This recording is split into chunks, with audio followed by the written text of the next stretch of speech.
say something coming from a small country? We need politics as the art of possible, instead of politics we are living with, in which the question is who, when, and how wins. We need more Kantianism than Machiavellism. Thank you.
morning. Morning.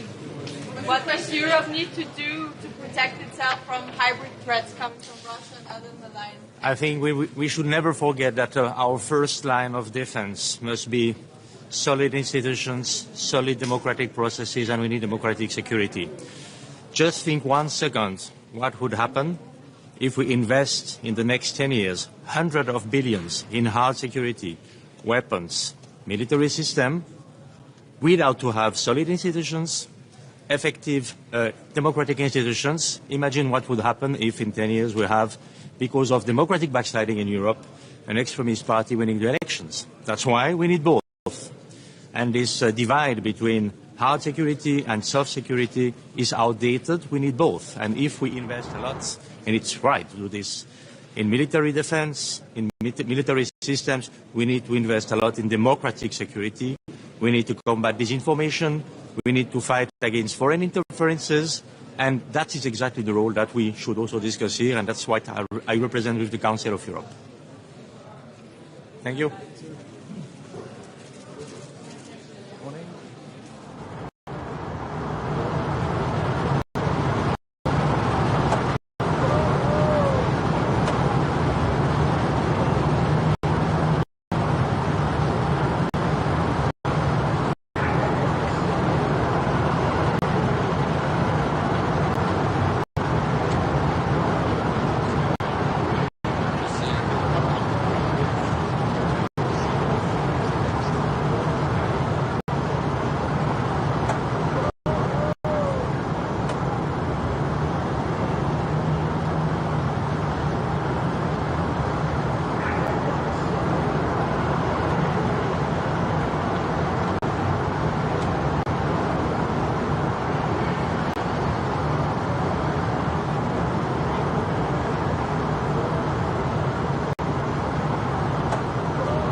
Morning. Is a big part of this meeting about European leaders all sort of holding hands together and moving towards a more hardline policy on immigration together?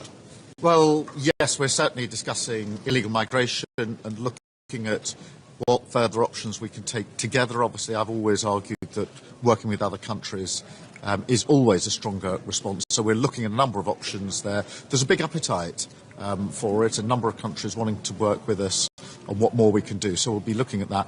There is also then obviously the question of Ukraine and how we put in more support for Ukraine, put pressure on Putin. So it'll really be migration and Ukraine will be the two dominant issues in the discussions today. Prime Minister, can I just ask, do you have any reaction to the BBC's investigation into the Metropolitan Police? I've not yet seen the footage, but I've had it described to me, and it's shocking. And I'm glad the Commissioner is responding. He needs to be very robust in his response. Thank you. Prime Minister.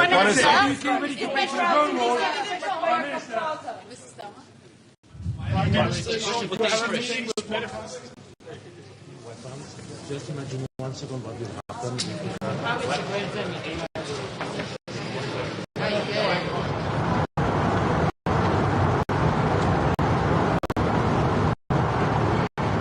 Saying this summit. Sorry.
But once again, as I said, this is also a great opportunity for the country like Montenegro to call, especially for the EU leaders, to finish the front running and to come to an end of the process. Montenegro has started its negotiations back in 2012, so almost 15 years of negotiations.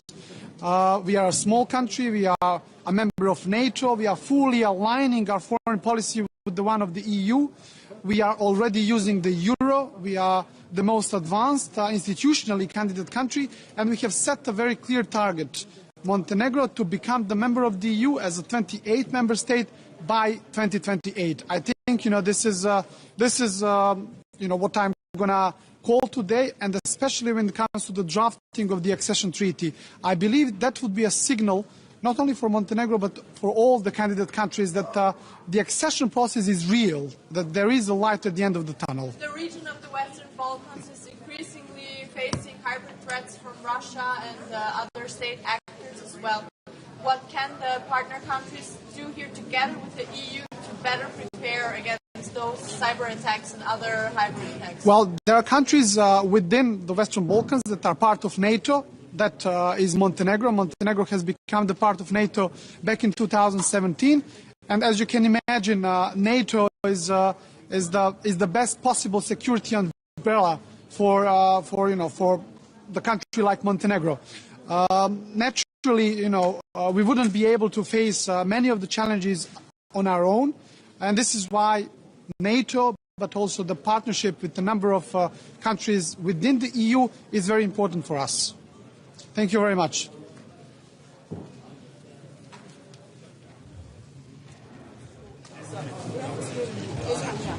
Very serious kind of patient safety and trust issues with the system. What's your proposal to kind of tackle that? And then separately on the budget, you've been making the case, and the government has been making the case that the one-off measures are stopping. Do you think people will get that on the day?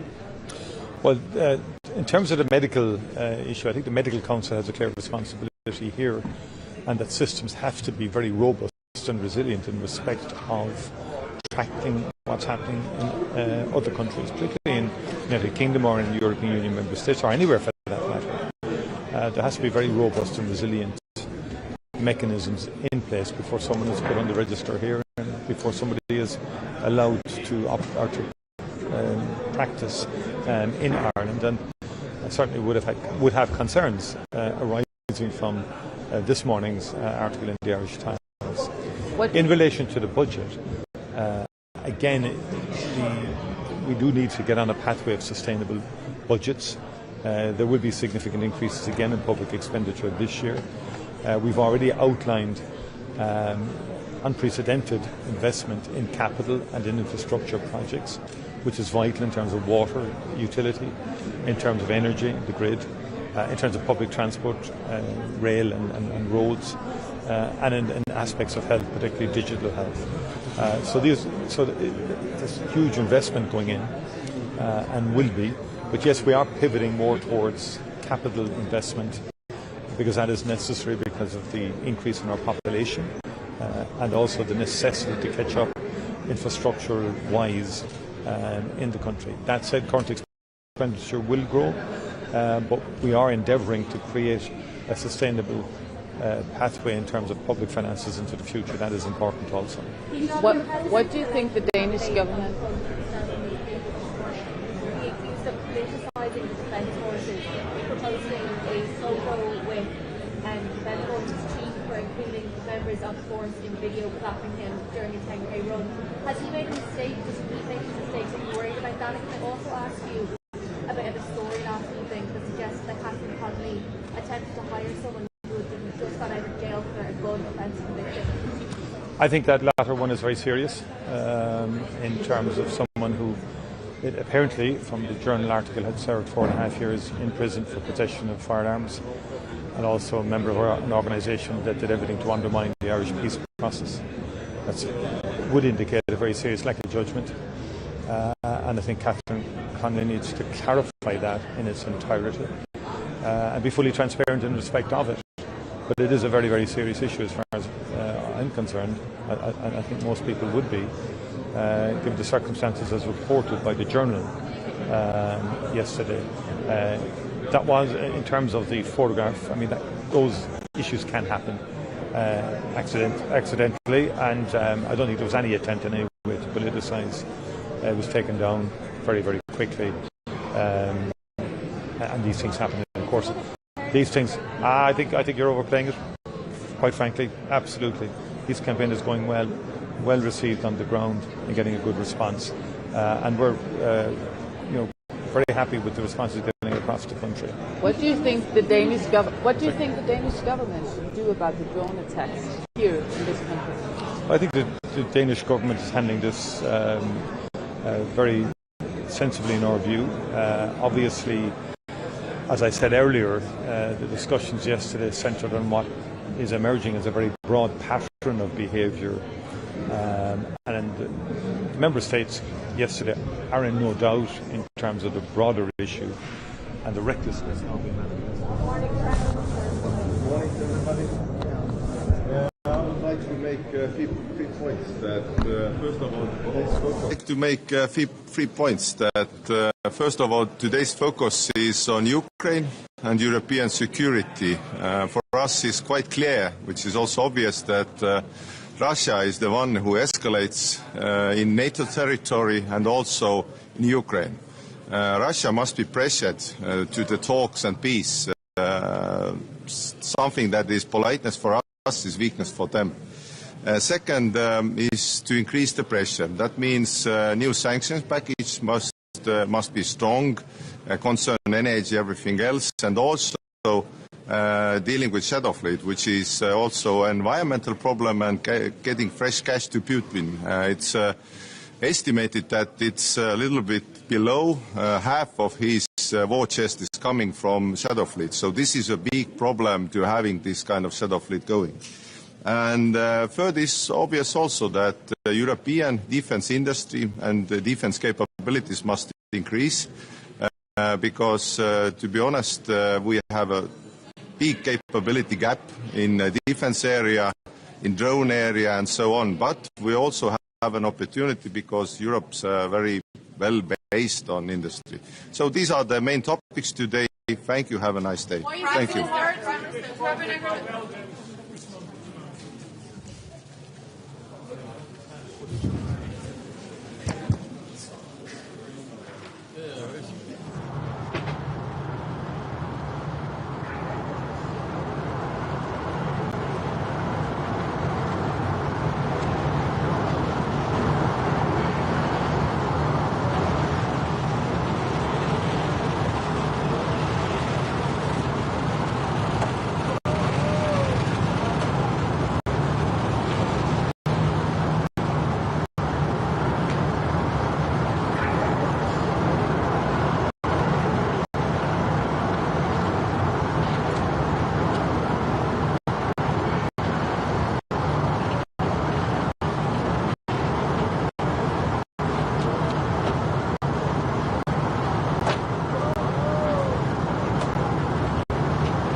ჩვენი მონაწილეობა ამ სამიტში და რის შესაძლებლობებს როგორ ერთმანეთს ძალიან მნიშვნელოვანი ფორმატია, სადაც ევროპელ ლიდერებთან გვაქვს საუბრის საშუალება, გუშინაც ახშამზე გვქონდა საშუალება, რომ არაერთ ლიდერს გავსაუბრებოდეთ და ყველგან საუბრობთ, რა თქმა უნდა, ჩვენს ეროვნულ ინტერესებზე, საუბრობთ ჩვენს ხედვებზე იმასთან დაკავშირებით, როგორ უნდა წავიწიოთ წინ ევროინტეგრაციის მიმართულებით, რაც არის ჩვენი საგარეო პოლიტიკის ერთ-ერთი უმთავრესი პრიორიტეტი.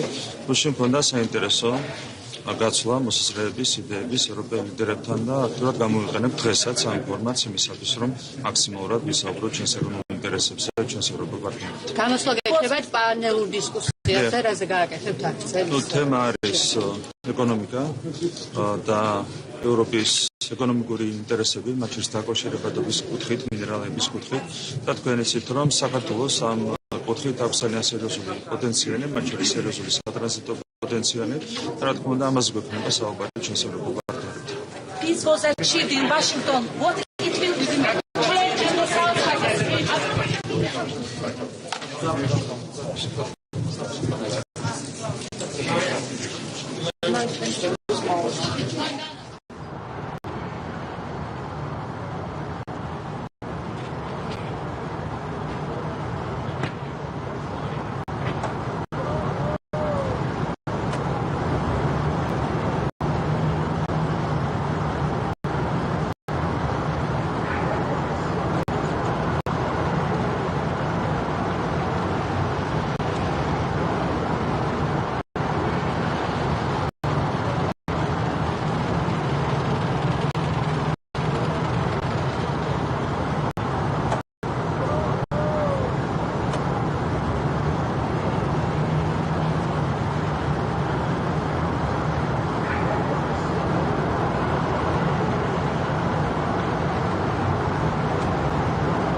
Bună dimineața! Ce ați discutat ieri și dacă ați prezentat și dosarul anulării alegerilor? Da, da. Ieri a fost Consiliul European, deci liderii celor 27 de țări din Uniune, și discuția a fost pe apărare. După cum știți, există mai multe programe de finanțare, dar acum ne ducem către un plan de acțiune. Și asta a fost discuția. Iar azi o să fie o reuniune a statelor europene în Uniune sau nu, da? Cu o adunare plenară și în cadrul ei mai multe discuții, una pe Republica Moldova imediat după alegeri, una pe droguri și una pe dezinformare și pe influență rusă, și în cadrul acestei discuții o să prezint materialul pe care Procurorul General l-a prezentat public. Și în afară de asta o să mai avem întâlniri bilaterale cu prim-ministri din Suedia, din Belgia și din Armenia. Ăsta e programul zilei. Din dosarul pe care îl veți prezenta, care sunt influența Rusiei? Da, este cel pe care l-a prezentat Procurorul General acum 2 sau 3 săptămâni și care, bun, el ia el ia și finanțarea, ia și încercările cu gruparea Potra de a destabiliza, dar cel mai important este partea de influență pe rețele sociale, cu acel mecanism pe care vi l-a prezentat Procurorul General, cu 3 etape, site care se duce într-un alt site care aparent este, cum să zic, legat de viața curentă, medicina alternativă, în care găsești o știre surpriză pe care te duci, faci click, te duci într-un alt site și de acolo te duci într-un site clonă al unei televiziuni cum e a dumneavoastră sau în orice caz un site foarte respectabil și se pare că știrea aia chiar e adevărată. Deci asta este una și după aceea modul în care a operat pe TikTok astfel încât Georgescu, hashtag-ul Georgescu să fie foarte sus în topul mondial. Prezentați și soluțiile pe care le-ar putea avea. O să fie o discuție despre ce, o să fie o discuție despre ce face fiecare pentru a combate asta. A fost o solicitare a partenerilor să prezentați acest raport sau e inițiativa României să împărtășească? E inițiativa noastră, da, pentru că a fost o întrebare și acum avem răspuns. Deci, zidul dronelor, acea idee de a constitui un zid al dronelor în restul Europei.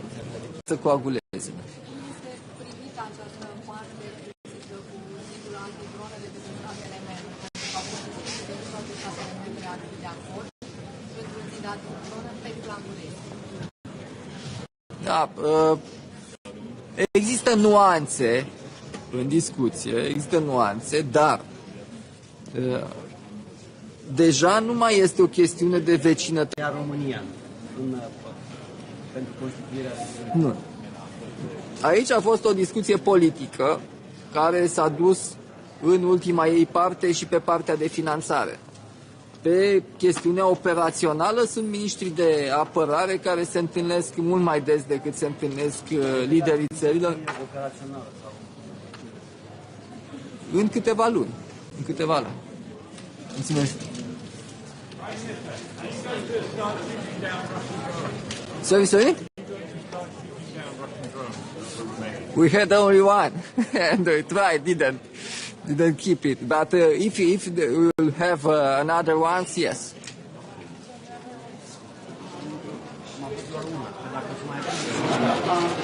The United States are now providing satellite intel for the Ukrainian missile strikes.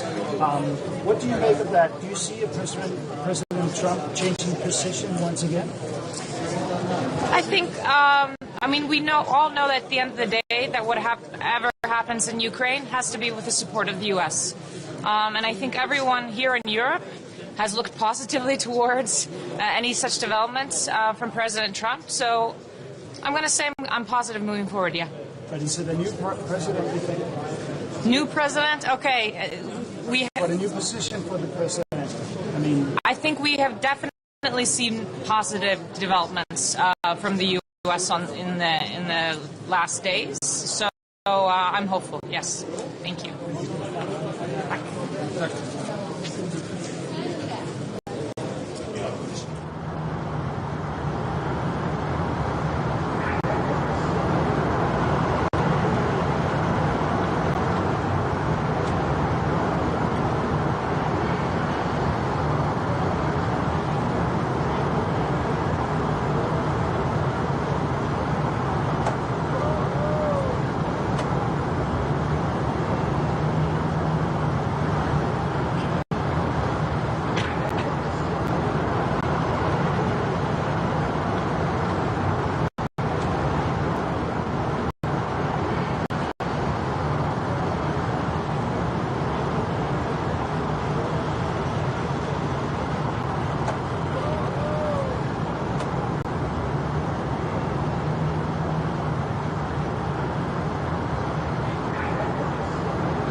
Very good morning, and I'm happy to be here. I want to thank Denmark for organizing this. I think it is now 7th European political community.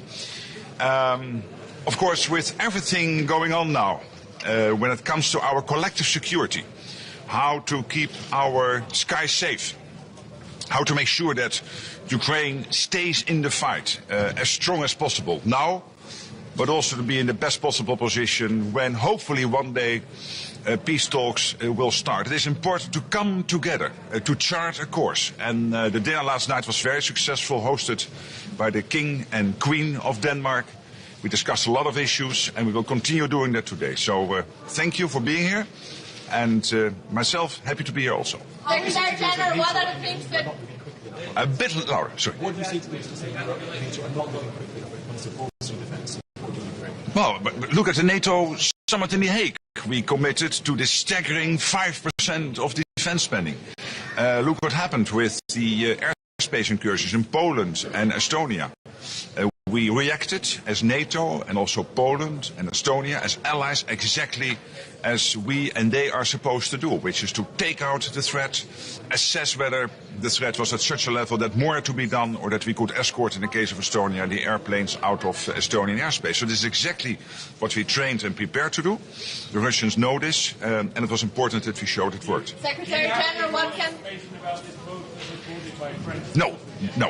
What can Ukraine contribute to better protect Europe against hybrid threats? Oh yes, Ukraine is, if that is your question, I understand your question correctly, Ukraine is of course a powerhouse when it comes to innovation, insights, for example when it comes to anti-drone technology, anti-cyber threats, etc. And the fact that Ukraine is now helping in Denmark, in Poland, NATO overall, to basically share its insights gained over more than 3 years, 3.5 years of this terrible, full Russian onslaught, unprovoked, is very important. And we have this joint center, as you know, Ukraine, NATO, in Poland, JTEC, where we capture all the lessons Ukraine is able to share from their insights on the war effort.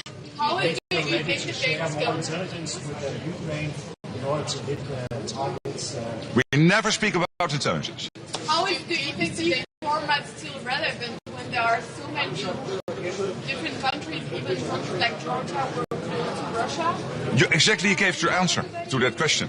And the answer to the question is, it is exactly the strength of the EPC that in addition to the NATO summit, in addition to the European Council meetings with the 27 EU leaders, that we have this format to come together, to chart a course, but also to dialogue in bigger and smaller formats. Final question. Yes. Do you think the Danish government has prepared itself enough for the threat from Russia? Absolutely. I have the highest confidence in Denmark. You are really leading the pack when it comes to defense spending, when it comes to making sure that Ukraine is in the best possible position to defending yourself. So yeah, my answer is yes. Thank you so much. What are your responsibilities with the drone war?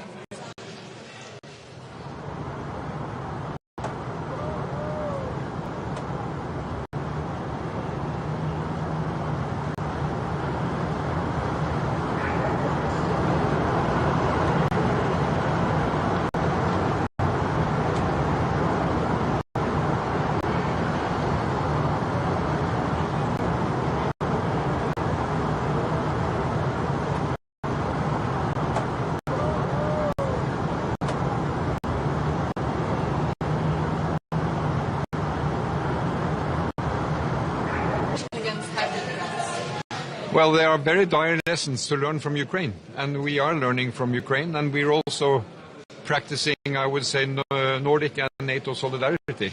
So when Denmark made requests to Norway to have anti-drone detection capacity, it was a very obvious decision for us to provide that equipment. Are EU countries too weak because you have Norway, you have UK, you have Ukraine helping to secure the space here in Denmark? Is the EU too weak? It just illustrates that we have to work on this. Had this been an issue 5 years ago, you would have not thought about it. But I think drones, you see what role they play in the war in Ukraine. You see how they create hybrid uncertainty in countries throughout Europe. So we have to improve our detection capacity. We have to improve our cooperation between police and defense, and we are working on that. To what extent will Norway be part of the SAFE instrument, the SAFE program provided by the European Commission? We are working to be part of that. Is Norway going to contribute to the drone war? Is Norway going to contribute financially to building the drone war?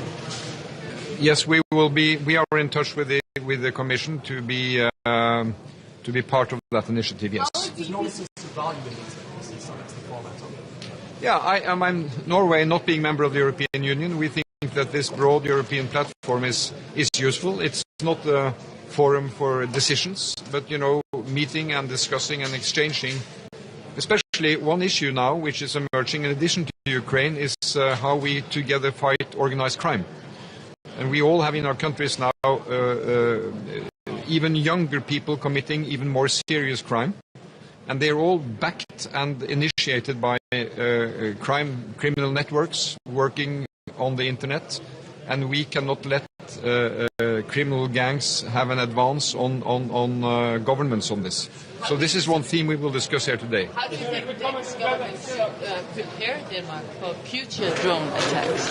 Well, I think, now Nordic countries, European countries are collaborating on how to understand this drone threat.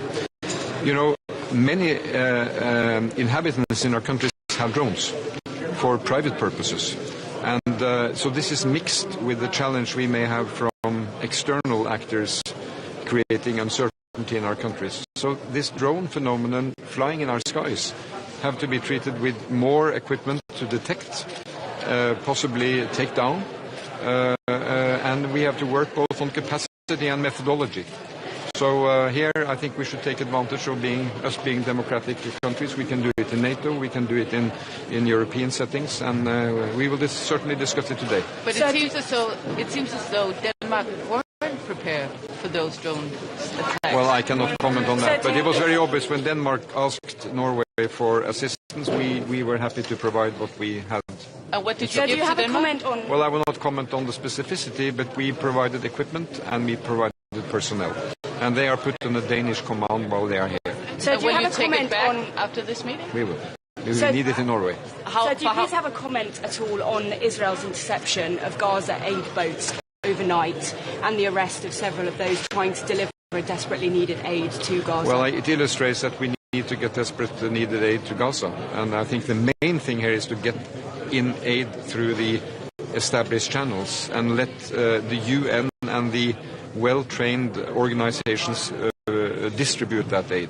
And then I just have to say that Israel should respect, international law and treat this in a cautious way. Okay. You're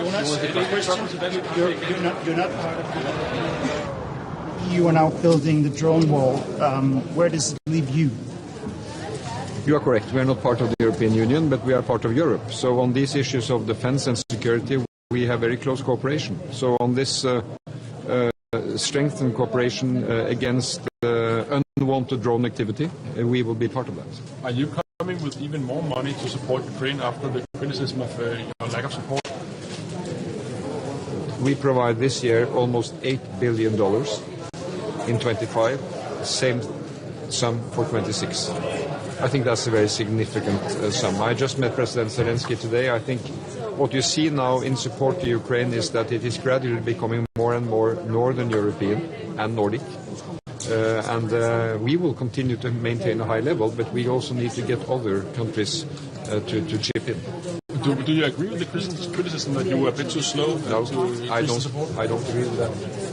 We have been consistent from the start with very substantial support, and we are also very focused on providing what Ukraine asks for what they need. And that is what we will continue to do. Jeg vil gerne spørge på dansk, svare på norsk. Den danske statsminister har sagt op til topmøderne her, at vi befinder os i en tid, der minder om tiden op til 2. verdenskrig, mellemkrigstiden. Er du enig i den analyse? Enhver tid får sin historiske karakteristikk, og jeg tenker at vi skal forstå vår tid ut fra den tiden vi nå lever i. Som vi sier, historien gjentar seg aldri, men den kan rime, den kan gi noen leksjoner. Og jeg er mest opptatt av at vi nå forstår hva denne tiden består i. Og der handler det om å gi støtte til det landet som er angrepet i en fullskala invasjon, Ukraina. Det handler om å samarbeide mellom demokratier mot sammensatte hybride trusler. Og så handler det om å finne løsninger for at landene igjen begynner å snakke med hverandre. Det er vår tids utfordring. Det kan virke som om, at vi i Europa er et skridt bagud hele tiden. Hvordan kan vi komme til at komme et skridt foran? Hvordan kan vi sørge for, at vi ikke, for eksempel i forhold til dronetruslerne, de hybride trusler, at vi er godt nok rustet, garderet til at kunne håndtere det, der måtte komme, de trusler, der måtte komme i fremtiden? De hybride truslene er utfordrende, for de er nye, og de visker ut skillet mellom et angrep og en usikkerhet. Våre borgere har jo veldig mange droner. I Norge registrerte vi i fjor over 1000 droneobservasjoner. Og de fleste av dem sivile nordmenn som uforsiktige med droner nære flyplasser. Men det skaper en usikkerhet som også eksterne aktører kan bruke. Jeg tror demokratiene sterke. Hvis demokratiene samarbeider, har god informasjon, snakker sant om utfordringene, så vi sterkere enn de autoritære som forsøker å splitte oss. Det så ikke ærgerligt, at vi ikke medlem av EU i disse dager og disse tider? Norge må gjøre det beste ut av sin situasjon. Jeg var tilhenger av at Norge skulle bli medlem av EU. Norske folk stemte annerledes. Og da må vi bruke de mulighetene vi har til å samarbeide nært med nordiske og europeiske partnere. Og Norge skal være jeg tror det slik som Ursula von der Leyen sier at Norge EUs beste venn. Det får være det beste vi kan få til. Regarding increasing military spending of the EU members and downgrading. Well, I think the reaction leading up to this European Council yesterday and today's EPC has shown the absolute... I have one short message to my colleague journalist. We can work together. But of course we have to see that we need to learn more. We need to be faster. We need to be better prepared. We need to defend. We need to deter. But we also need to detect. And I think we can learn a lot from Ukraine in its drone expertise, in also understanding that if there are threats, we need to be able to counter them. Yes, but shouldn't you have known, you mentioned yourself, Ukraine, that's been going on. Mówiono o tym, co dla Polski jest tak ważne od wielu miesięcy i związane jest z wojną w Ukrainie, ale przede wszystkim z zagrożeniami, które bezpośrednio dotykają Polski ze strony naszych agresywnych sąsiadów, Rosji i Białorusi. To nie są przyjemne tematy, jak się domyślacie, ale mam jako polski premier satysfakcję, że ten polski punkt widzenia na temat znaczenia obrony wschodniej flanki stał się już powszechnym punktem widzenia. Już nikt nie kwestionuje tego, że nasza wschodnia granica z Rosją i Białorusią jest granicą całej Europy, całego NATO i że wszyscy muszą wziąć na siebie odpowiedzialność, także finansową, organizacyjną za ochronę naszej wschodniej granicy. I dlatego oczywiście my jesteśmy realistami i ja uprzedzałem naszych partnerów, że my nie mamy jakichś oczekiwań, że powstanie na przykład ściana dronowa, czy ten mur dronowy na naszej granicy, który w 100% wyeliminuje jakiekolwiek zagrożenia. Pojawiły się głosy, na przykład kanclerz Merz mówił, że on uważa, że ta idea drone wall nie gwarantuje nam 100% skuteczności. Moja odpowiedź była bardzo szczera i dość, powiedziałbym, tak brutalna w swojej szczerości. Jeśli ktoś będzie szukał 100% metod, 100% gwarancji bezpieczeństwa, to niczego nie znajdzie.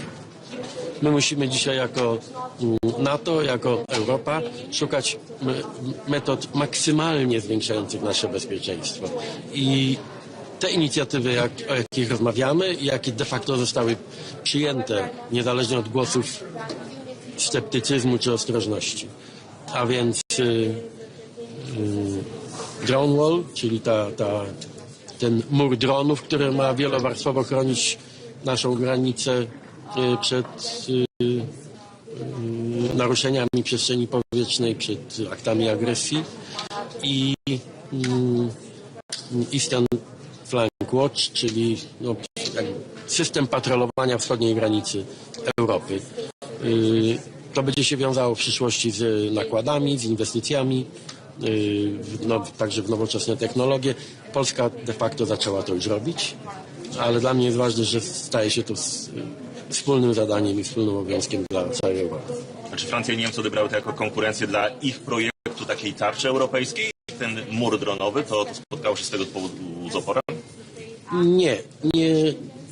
Nikt w ten sposób tego nie formułował. Jak Państwo wiecie, jest sporo tych inicjatyw multilateralnych czy bilateralnych, które grupuje po kilka państw na rzecz obrony tej przestrzeni powietrznej, tej europejskiej kopuły, czy pierwszą taką inicjatywą była inicjatywa, jaką zaproponowałem Francuzom i Niemcom w 2014 roku. Kiedy zaprosiłem kanclerz Merkel i prezydenta Hollanda wtedy do Warszawy w czasie pierwszej agresji rosyjskiej na Ukrainę, żeby robić taką europejską tarczę powietrzną czy kopułę, przynajmniej w tej części Europy, i wtedy bez reakcji. Znaczy, no, trochę udawali wszyscy, że tak, ale de facto nie podjęto żadnych działań. Niecałe 2 lata temu zaproponowałem wspólnie z greckim premierem Mitsotakisem, wysłaliśmy taki wspólny list do wszystkich liderów, aby poważnie pomyśleć o paneuropejskiej obronie przestrzeni powietrznej. Reakcja była już bardziej, powiedziałbym, konkretna i pozytywna, ale dopiero tak naprawdę to bezpośrednie zagrożenie prowokacjami rosyjskimi chyba obudziło resztę Europy i dzisiaj nikt tego nie kwestionuje. I nikt nie kwestionuje tego, że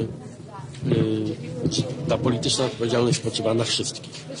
Natomiast wiecie, będzie konkurencja. Jeden ma jakiś biznes, jeden ma jakąś swoją produkcję, jeden kraj jest bardziej zaawansowany. Każdy będzie myślał o tym, żeby chronić bardziej swoją przestrzeń. Ja to wszystko rozumiem, ale z naszego punktu widzenia to, co jest ważne, że wszyscy wiedzą, że wschodnia flanka jest odpowiedzialnością wszystkich, także Niemców i Francuzów. Tego nikt nie kwestionuje. A co dziś? Jakie najważniejsze zadanie na tą europejską wspólnotę polityczną? Jak wiecie, cały czas też i to w kuluarach ta dyskusja była prowadzona również, w jaki sposób wesprzeć Ukrainę po oświadczeniu prezydenta Trumpa, które wszyscy czytamy mniej więcej tak samo. Ja o tym też już informowałem, że z jednej strony ta zmiana nastawienia na bardziej, powiedziałbym, proukraińskie ze strony prezydenta Trumpa daje powody do optymizmu, że to wsparcie dla Ukrainy będzie coraz intensywniejsze. No, ale też wszyscy wiemy, że nie od dziś Ameryka oczekuje dużo większej aktywności też finansowej Europy.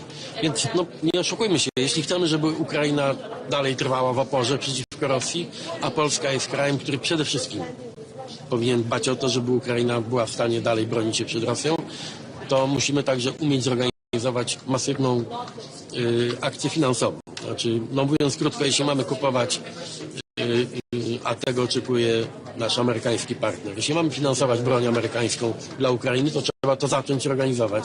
O tym też rozmawiałem z przywódcami i sekretarzem generalnym NATO. Jeszcze jak pan premier skomentuje kwestię przedłużenia do kwietnia kontroli na granicy z Niemcami? Cały czas jest zagrożenie przepływu migrantów? Zdecydowaliśmy się na wprowadzenie kontroli na granicy z Niemcami ze względu na no, te przypadki przekierowywania. One nie były liczne, ale jednak bardzo irytujące i no, budziły wiele emocji także po naszej stronie. Przesyłania migrantów, tych nielegalnych migrantów na polską stronę, więc to się skończyło. Mamy tutaj pełną jasność. Jak wiecie, metoda, jaką przyjęliśmy, ona była nakierowana na to, aby wyeliminować tę przepychankę na granicy dotyczącą właśnie nielegalnych migrantów. Ta sprawa została właściwie już no, załatwiona. Znaczy, mówiąc ludzkim językiem, Niemcy nam już nie mogą przesyłać niezgodnie z przepisami żadnego, nawet pojedynczego nielegalnego migranta. Więc tę sprawę udało się załatwić. Natomiast te kontrole nie są jakoś przesadnie uciążliwe z punktu widzenia normalnego ruchu. Bardzo o to zadbaliśmy. Rozmawiałem o tym z kanclerzem Merzem, żeby obie strony robiły to w taki sposób, żeby to w możliwie niewielkim stopniu dotknęło przede wszystkim ludność po obu stronach granicy, no, dla której przekraczanie granicy jest czymś codziennym.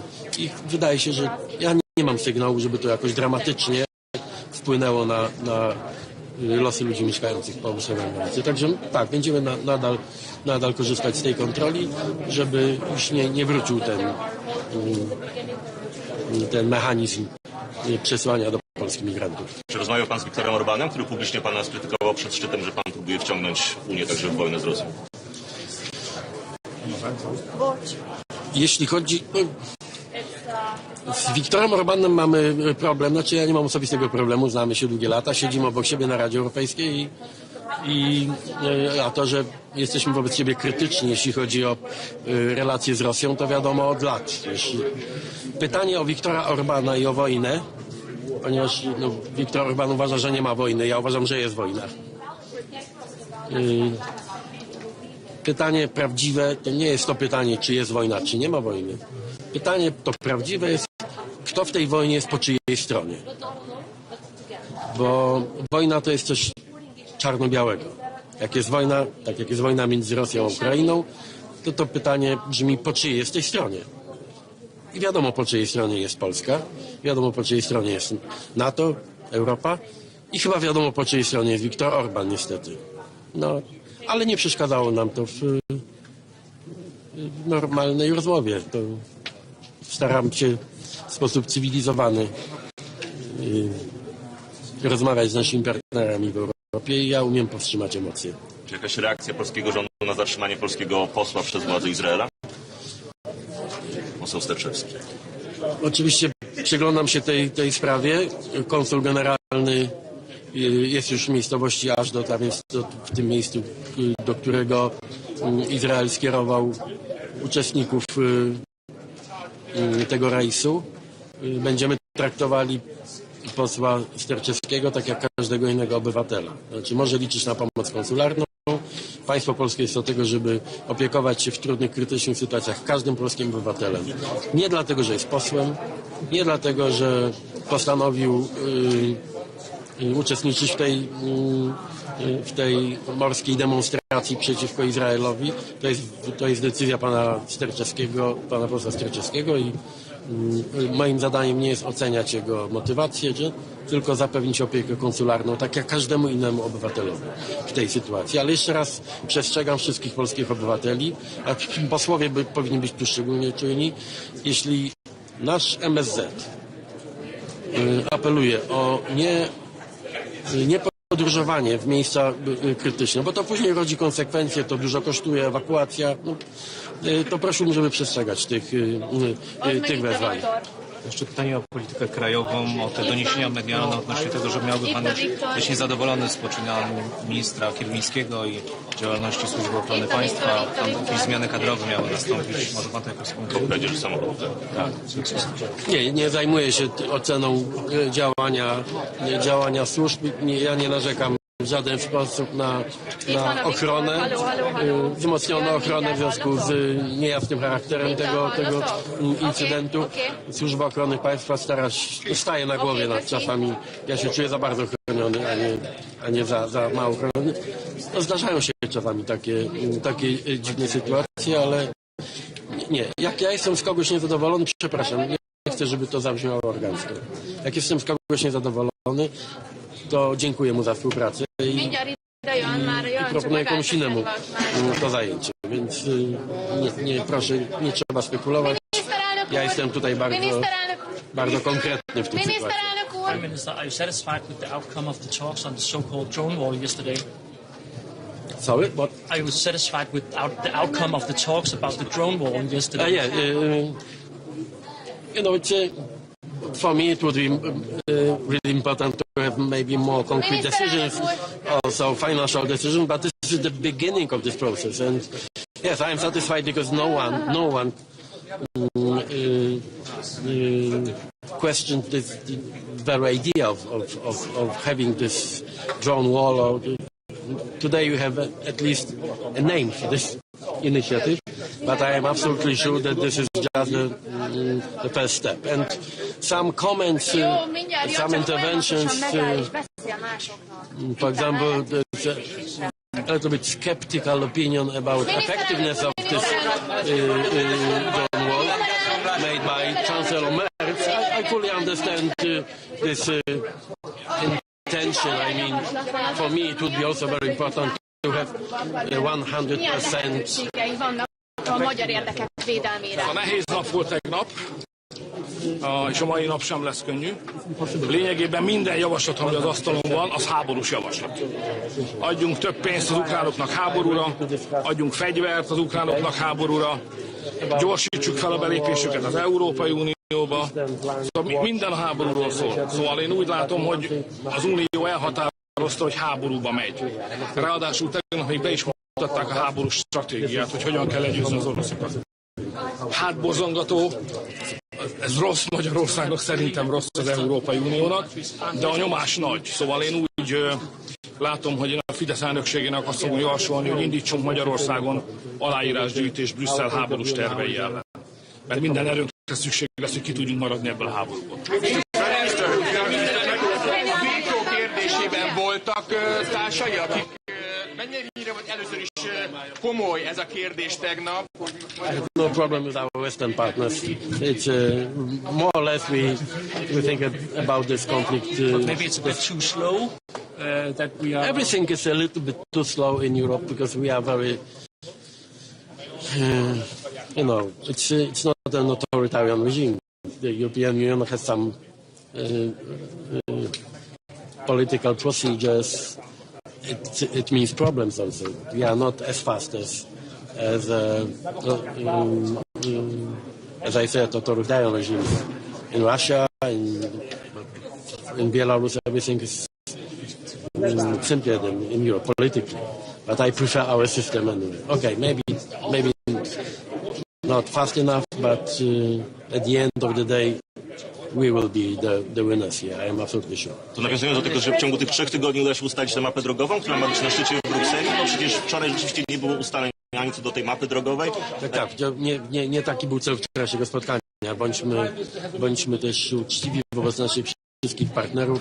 Wczorajsze spotkanie miało charakter przygotowawczy, wymiany poglądów i dużo tematów poruszaliśmy, także zamrożone aktywa rosyjskie. Jest duży niepokój niektórych państw, szczególnie Belgii, jeśli chodzi o ewentualne prawne konsekwencje takiej decyzji. Ja tu nie narzucam się ze swoją opinią, my nie jesteśmy w strefie euro, Polski żadne negatywne konsekwencje bezpośrednio by tu nie dotknęły, więc nie chcę narzucać naszej opinii. Nasze stanowisko jest jasne, użyjmy wszystkich możliwych środków, a byłoby idealnie użyć rosyjskich środków przeciwko Rosji w tej wojnie, ale tutaj też kropla drąży skałę, musimy być cierpliwi, ale jakby się udało, ale teraz się nie uda. Prime Minister. Sorry, why do you... Victor. Prime Minister Orban. Victor, they want... Yeah. Sorry, can I ask a question? They want picture together with... And to compare the idea, who's the threat right now in Europe? Who's the main threat against Europe right now? Provocation. No, it's the real question. Please, Prime Minister. So the real danger, economic stagnation and losing competitiveness. This is the danger. Not Russia? Sorry. Not Russia? No, we are stronger than... So, okay, guys. So we are stronger than Russia. Make some comparison and base your opinion on the facts. So we have more than 400 million people, yeah? Russia is 130 something. Look at the European GDP. It's like that. Russia is like that. We spend altogether 27 more on military spending than the Russians. So why we are afraid? We are stronger than they are. The question is whether we have... I love you when you use my arguments. Whether we have leadership to come together and to defend our interests together. That's what we should do anyway. I'm sorry, can I ask one more question? Why do you think that Russia-Ukraine war is Europe's war? It's something obvious in Poland. It's nothing abstractive, after the latest events in Poland, I mean, the violation of our airspace. This is something very concrete, and it's the Russian aggression against Ukraine is clearly also a form today as a political aggression, but it's more and more evident that sometimes it's also a kinetic action, like hybrid war, shadow fleets, violation of our airspace, violation of our border with Belarus. This is everything. We have some incidents, some very negative acts, every single day. And this is why, and of course, the possible consequences of this Russian victory will be dramatically dangerous for Europe and for the whole West. For me, it's something obvious. Yeah, this is also our war. It's in Poland, no one has doubts on this. Yeah. Thank you. Thank you.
Ott szintén egy hangúság kell.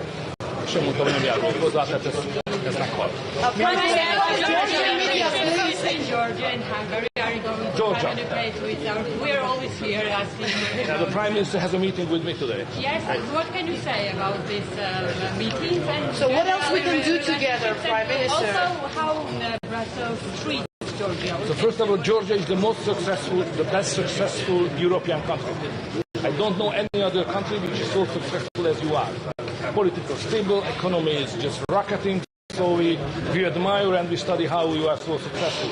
So I think Europe needs successful countries because unfortunately many of us are unsuccessful. The economy does not work here. It's rather paralyzed, it's stagnating. So we need countries like Georgia to join. So how fair are some liberals, how they treat Georgia sometimes from Brussels? I mean, you know, Brussels is not the headquarter of fairness, definitely not.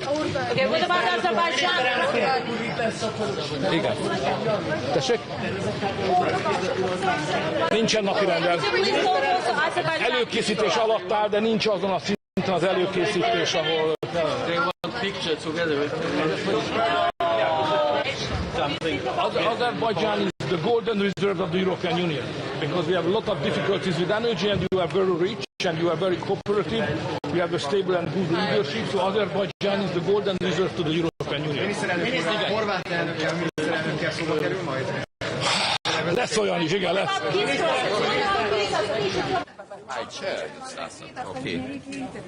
Prezidente, vakar sakėt prieš eidamas į susitikimą, kad norit pajusti temperatūrą, kokia yra už stalo dėl įšaldytų Rusijos turto. Kokia ta temperatūra? Belgijos premjeras sako, kad vis tik tai reikia valdyti rizikas, yra rizikų privačiam sektoriui. Kaip jums pasirodė ta diskusija vakar? Iš tikrųjų, situacija yra tokia, kad Belgijos premjeras išvardina bent keletą punktų, dėl kurių jis mato, kad šitas klausimas yra problemiškas.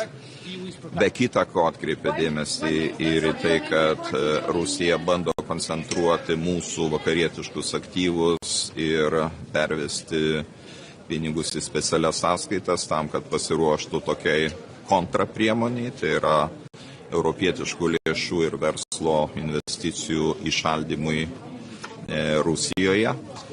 Na, žinote, tokiu atveju aš visada sakau štai ką, juk Lietuvos verslo ten beveik nebeliko, reiškia mums ir žalos padaryti neįmanoma. O tos šalis, kurios politiškai, retoriškai šnekėjo apie tai, kad reikia nubausti Rusiją, bet jų verslas toliau savo vykdė verslo operacijas, jos dabar atsidūrė tokioje pažeidžiamoje būklėje. Taip kad, taip sakant, medalis turi dvi pusės.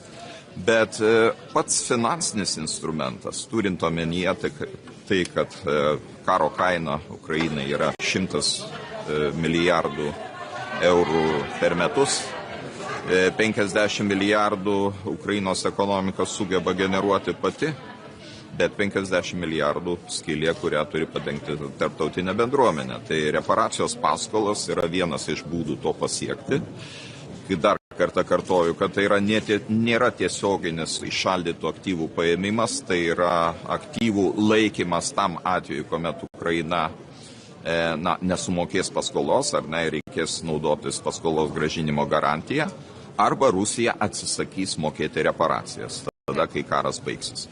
Tai tiesiog apdrausta paskola, toks yra jos tikslas ir aš manau, kad viskas čia būtų tvarkoje, jeigu ne vis dėlto kol kas vienybės nebuvimas ES šeimoje. Šiuo klausimu kol kas vienybės nėra, bet tiesą sakant, aš nebūčiau toks pesimistas, nes aš matau tik tai, tokią vieną šalį, kuri taip jau visapusiškai mato čia problemą. When do you think a drone war could be ready, and do you think the UK could be invited to participate in it? It would be great to see United Kingdom in this club of a drone wall. Of course, a drone wall is a very ambitious project. And we have to keep in mind that 3,000 kilometers along the border, this is really a big challenge to build very comprehensive or very strong wall. We in Lithuania, we go a little bit different way. We try to protect those areas or those parts of our border which are most exposed or which are most vulnerable, because we see that the drones are coming usually from Ukraine through the territory of Belarus. Belarus is trying to shoot them down too, but not in all cases successfully. And then they come to European Union, to Baltic states first of all, and to Poland. So we have to protect the areas which are close to our capital, because they are on those trajectory of the drones coming from Ukraine. And it costs, of course, quite sufficient amount of money, but it's anyway cheaper than to build the wall or the system which could protect every inch of Lithuanian soil. Because in that case, probably we should spend more than our GDP.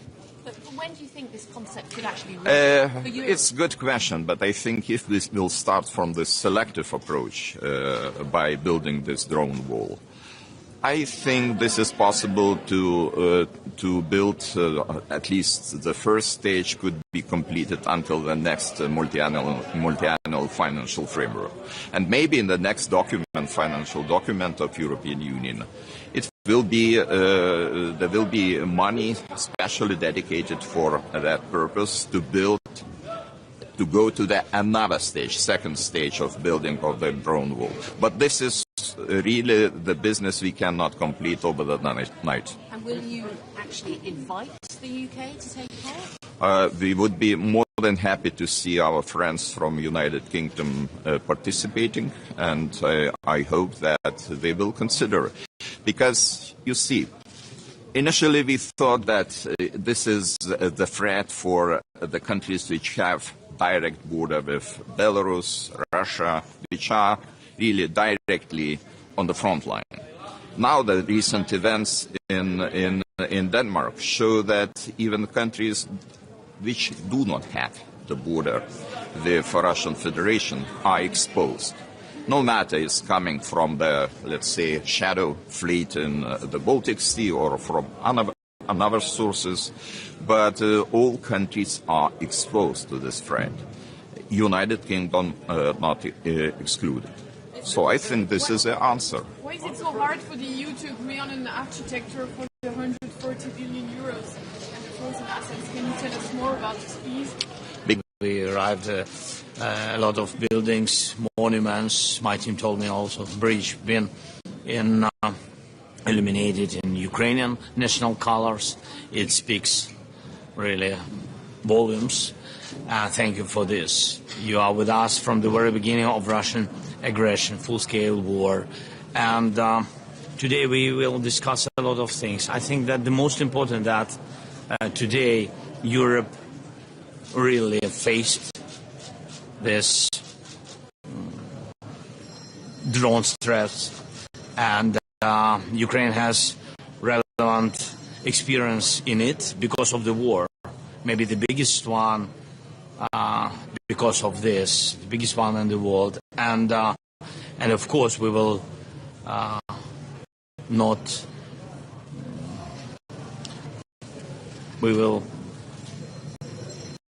We will not stay aside, and of course we will support Denmark because they are our friends. Thank you so much. There's reports in the American media today that America's going to provide with long-range intelligence. No, we spoke with the United States. We are very thankful to President Trump for this dialogue. Last time we had very good meeting, very productive dialogue, and we spoke about long-range missiles, long-range weapon. I mean, we spoke about it, so we will see. Everything depends on his decision. It's significant. I'm sorry.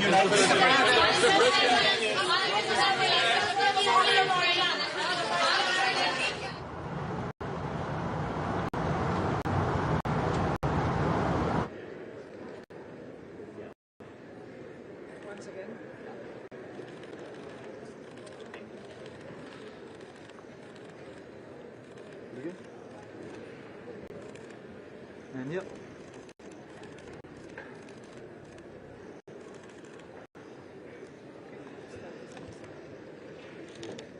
Thank you.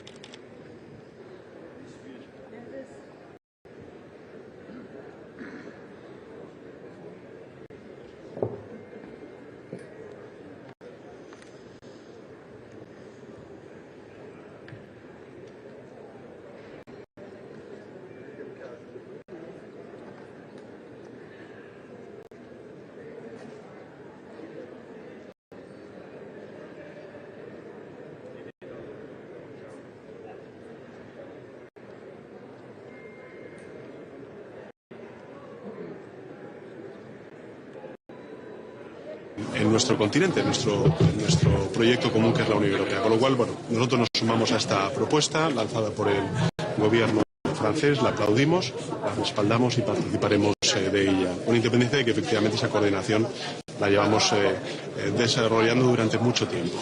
En segundo lugar, yo creo que hoy es un día importante porque hemos conocido unos datos de afiliación a la Seguridad Social que son realmente positivos y que demuestran la solidez, la robustez y la fortaleza del crecimiento económico en España y cómo se traslada eso en una fuerte creación de empleo. Una fuerte creación de empleo que además va acompañada, gracias a la reforma laboral, a una caída muy importante de la temporalidad, que siempre había sido uno de los principales lastres del mercado laboral en nuestro país cuando nos comparábamos con otros países europeos, y además con una traslación, por tanto, hacia los contratos fijos pues muy relevante, ¿no? Son más de 4 millones o casi 4 millones los empleos fijos fijos como consecuencia de la reforma laboral, que se ha transformado en empleos fijos como consecuencia de la reforma laboral, y yo creo que eso demuestra muchas cosas. Demuestra primero el éxito del país en un contexto tan difícil, que España continúe avanzando, continúe liderando el crecimiento económico en la zona euro y además de las principales economías avanzadas de la zona euro, y además lo haga con estas tasas de creación de empleo y de bajada del paro. Yo creo que demuestra pues que España avanza, que España lidera y por tanto que es un éxito de país. Primero de los trabajadores, trabajadoras, de las familias, de los empresarios, de las empresarias y lógicamente también de las instituciones públicas y el acierto de la política económica que venimos desplegando desde hace 7 años hasta ahora. Finalmente, esta madrugada no hemos podido dormir mucho, hemos estado muy pendientes lógicamente de lo que le sucedía a la flotilla en su llegada a las costas gazatíes. Hemos estado en contacto permanente con ellos, como ha dicho el ministro de Exteriores Álvarez. También hemos trasladado al gobierno israelí el que es necesario que protejan los derechos de los, no solamente nuestros compatriotas, sino todos los integrantes de la flotilla. En todo caso, por supuesto, desde España vamos a garantizar esa protección diplomática y, sin duda alguna, la protección de los derechos que puedan ser menoscabados por la acción del gobierno israelí. Lo he dicho en muchas ocasiones, la flotilla no representa ningún peligro para el gobierno de Israel y, por tanto, esperemos que no represente ninguna amenaza tampoco para la flotilla, la acción del gobierno de Israel. Y en segundo lugar, que lo que está haciendo esta flotilla es suplantar algo que está impidiendo Israel en Gaza, y es el que Naciones Unidas, en particular la agencia que opera en Gaza desde hace muchísimos años, que es UNRWA, pueda desplegar toda la acción humanitaria, toda la solidaridad humanitaria que todos los Estados miembros y todas las sociedades del mundo pues están manifestando con la tragedia que se está viviendo en Gaza. Por lo cual, estamos muy atentos, hemos estado toda la noche pendientes de esta cuestión y vamos a, lógicamente, ofrecer esa protección diplomática y la protección de los derechos de nuestros compatriotas. ¿Es una violación de la legalidad internacional, como dice Sumar, presidente? Vamos a estudiar todos los aspectos de esta cuestión. Para nosotros ahora mismo lo más importante es la seguridad de nuestros compatriotas, el que puedan regresar pronto a casa, a su casa, a España, y a partir de ahí, pues evidentemente estudiaremos cualquier tipo de acción. ¿Y qué le dice a los miembros de esa flotilla que creen que han sido abandonados por el gobierno? El gobierno, por supuesto, ha estado con ellos desde el primer minuto. Hemos estado en permanente contacto con ellos. Hemos también reforzado su protección enviando pues una presencia de nuestras Fuerzas Armadas precisamente en ayuda humanitaria y también en potencial acción de rescate. En definitiva, creo que hay que reconocer y aplaudir esa solidaridad que expresa la sociedad española y otras muchas, porque estamos hablando de una flotilla que representa más de 40 nacionalidades, en concreto 45 nacionalidades, más de 1000 integrantes, ¿no? La reconocemos, la aplaudimos, pero en todo caso ahora lo que más nos importa es la seguridad de nuestros compatriotas. Y posteriormente, pues evidentemente, podremos tener ocasión de hablar de estas valoraciones. Presupuestos, presidente, ¿en qué punto está la una rueda de negociación? prensa. Estamos en ello. No hay ninguna novedad en el sentido de que nosotros vamos a cumplir con nuestra obligación constitucional. Los presentaremos y esperemos que sean pues unos mejores presupuestos que los que tenemos. Pero en todo caso, volviendo al desempeño económico y a la creación de empleo que tiene nuestro país, representamos el 30% del crecimiento económico de la zona euro. Es que tenemos más de 22 millones de afiliados y afiliadas a la Seguridad Social. Es que tenemos 4 millones de personas que, como consecuencia de la reforma laboral, han visto que sus contratos precarios se han convertido en contratos fijos. Es decir, España avanza, España lidera, y yo creo que eso es un éxito del país, también del gobierno y, por supuesto, de su política económica. Pero, evidentemente, presentaremos nuestros presupuestos y esperamos contar con el apoyo de la mayoría parlamentaria. Vamos a trabajarlo con mucha humildad, con mucha capacidad de diálogo y de negociación y de acuerdo, como siempre hemos manifestado. El Ayuntamiento de Madrid ha lanzado una iniciativa para informar a las mujeres sobre lo que llaman un trauma posaborto. No sé si sigue esta información y qué le parece. Bueno, he estado un poco pendiente de esta cuestión. A ver, yo creo que desgraciadamente un derecho como es el derecho a la interrupción voluntaria del embarazo, está siendo menoscabado, está siendo instrumentalizado.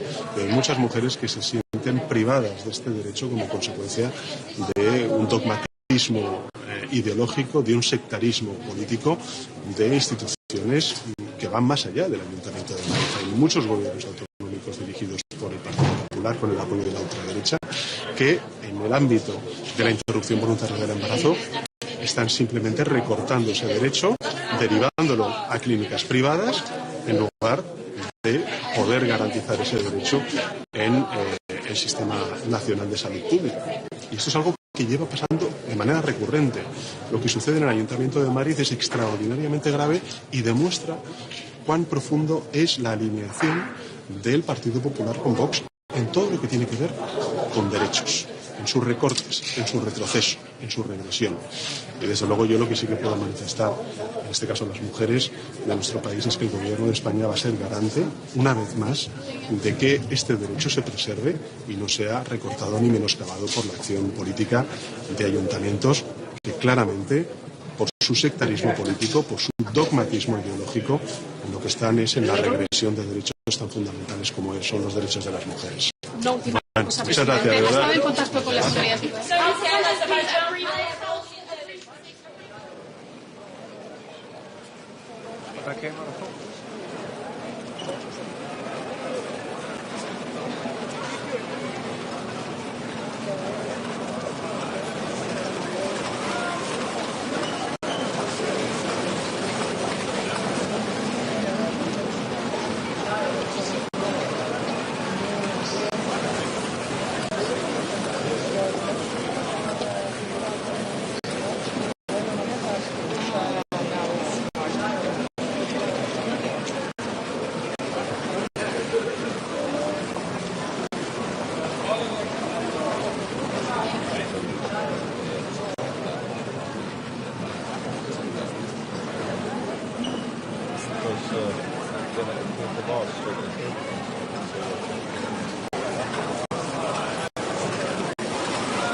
start now?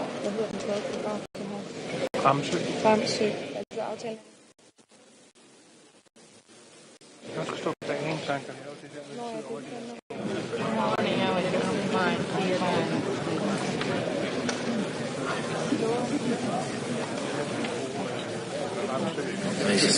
Good morning, everybody.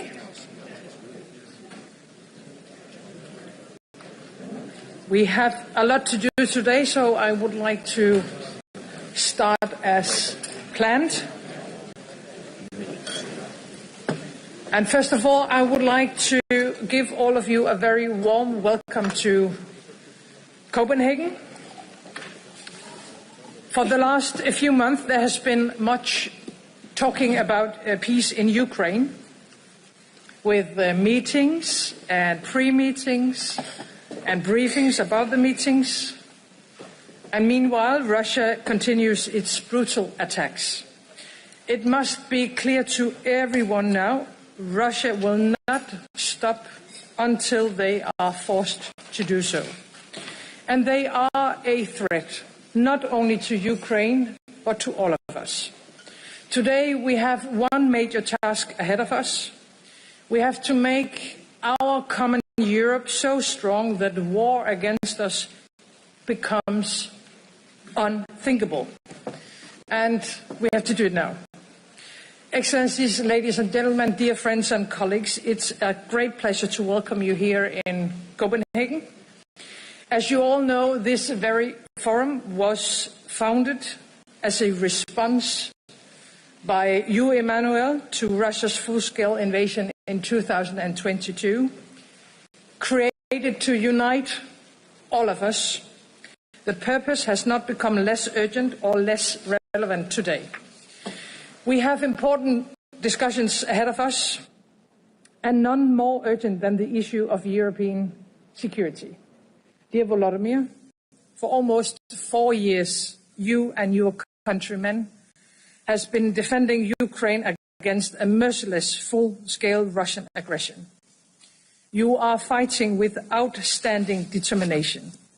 And right now you are fighting for European security, holding back Putin, defending all Europeans. You have done what no one thought possible, and you support our steadfast support. We are around 50 leaders here today from all over Europe. We represent very different countries. We have our own interests, our own headaches, and our own wishes for the future. I know that for some of you, the threat from Russia is very clear and very present. For others, it still seems further away. But none of us can no longer be naive. The war was never just about Ukraine. It is about Europe. All our nations, all our citizens, our values, and our freedom. And please just take one look at the history of our continent. From the expansion of the Russian Empire to Soviet tanks rolling across several borders during the Cold War, shattering hopes of freedom.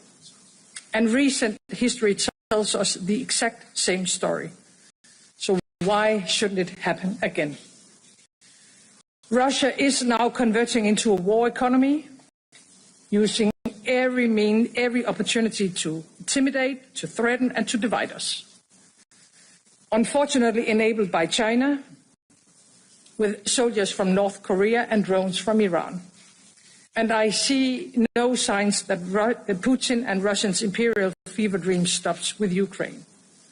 On the positive side, many European nations are ready to do what is necessary to support peace in Ukraine and in Europe. But peace with Russia can only be achieved through strength. We have to strengthen Ukraine and weaken Russia with more sanctions. We have to be able to finance the armed forces in Ukraine. All of us have to deliver more weapons, more ammunition, and we have to do it faster. Nowhere it will make a greater impact for European security than at the front lines in Ukraine. It's not charity what we're doing in Ukraine. It is a direct defense of our continent.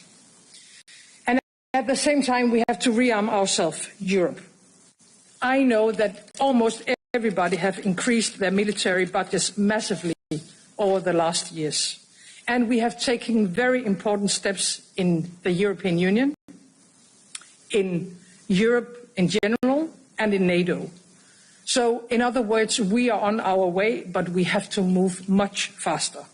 We have to learn from Ukraine, your sense of urgency, building an incredible defense industry in just a couple of years.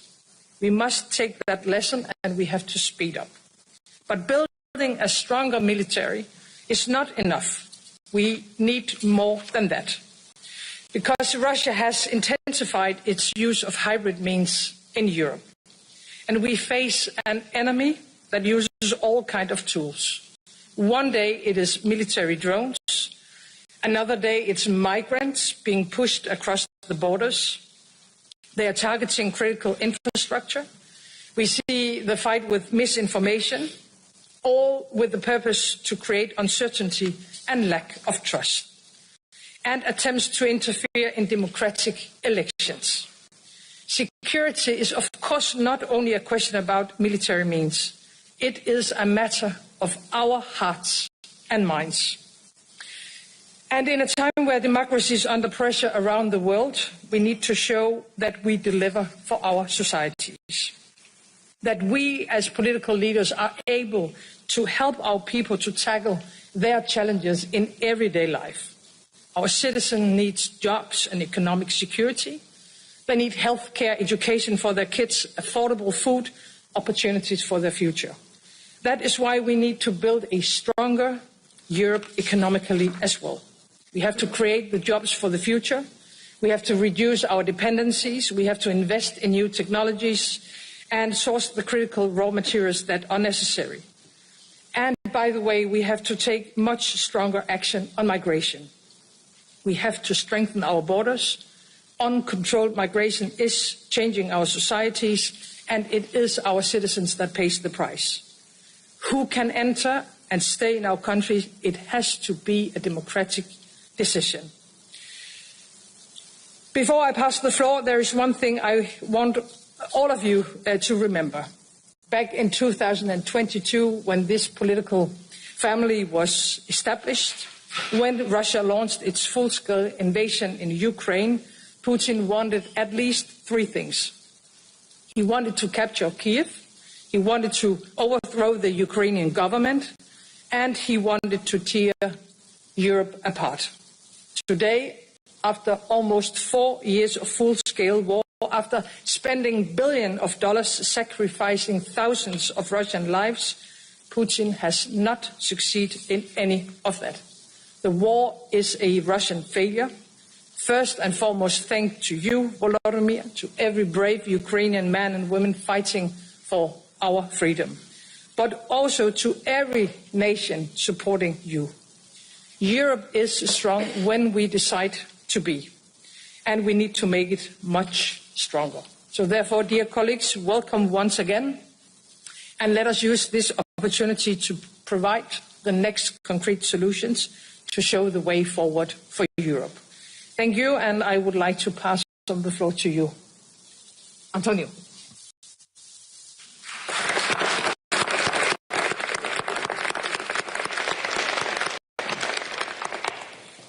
Eh bien, bonjour.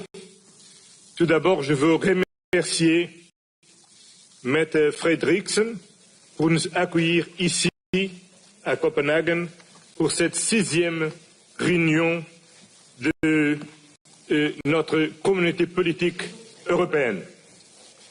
Et tout d'abord, je veux féliciter Maia Sandu, la présidente de Moldavie, par l'écrasante victoire que les forces démocratiques et pro-européennes ont obtenue dimanche dernier en Moldavie.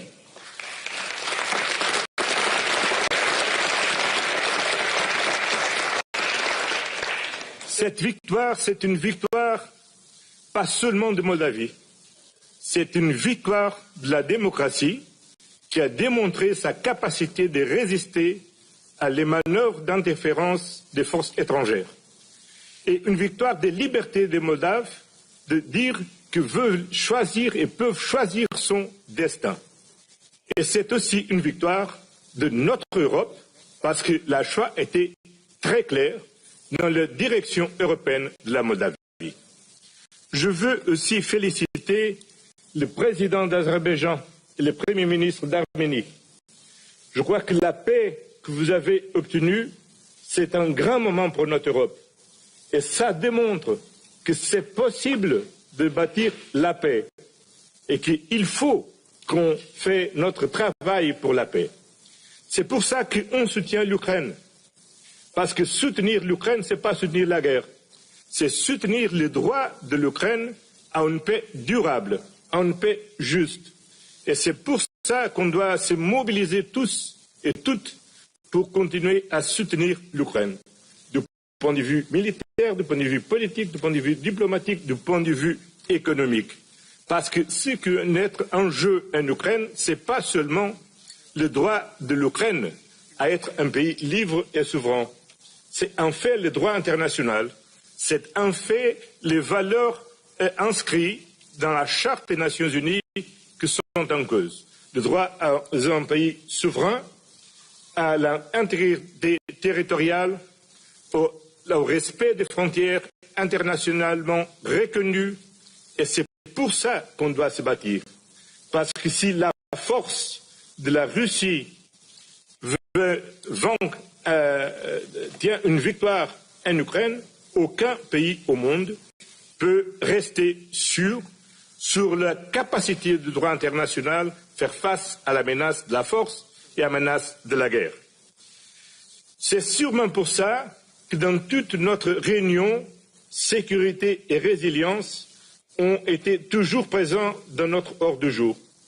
Et toujours, une fois encore, l'intérêt des différents leaders sur les sujets de sécurité et résilience a été tel qu'on a même besoin d'organiser 2 tables rondes sur ces sujets. Et ça veut dire qu'il nous faut faire un effort pour bâtir une défense collective, pour assurer la sécurité des Européens, pour finir avec la guerre en Ukraine, pour finir avec la menace de la Russie sur notre continent, parce qu'il nous faut concentrer dans d'autres enjeux, notamment le développement de notre continent et de nos sociétés. Sécurité, ça veut dire aussi sécurité économique. Il nous faut sécuriser notre chaîne de valeur, l'accès à matériel primaire critique, mais aussi la sécurité de notre chaîne de valeur. Et évidemment, on ne peut pas ignorer des sujets comme migration qui sont au cœur de notre débat dans notre société. On est une plateforme informelle et on veut le rester. Mais si on regarde ce qu'on a fait dans les 5 dernières réunions, on peut identifier que dans ces cadres de la communauté politique européenne, on a plusieurs projets. Le premier a été la coalition F-16 qui a mobilisé un conjoint de volonté et des pays pour soutenir la capacité de défense aérienne de l'Ukraine. On a travaillé beaucoup sur la cybersécurité. On a travaillé beaucoup aussi pour supporter Moldova.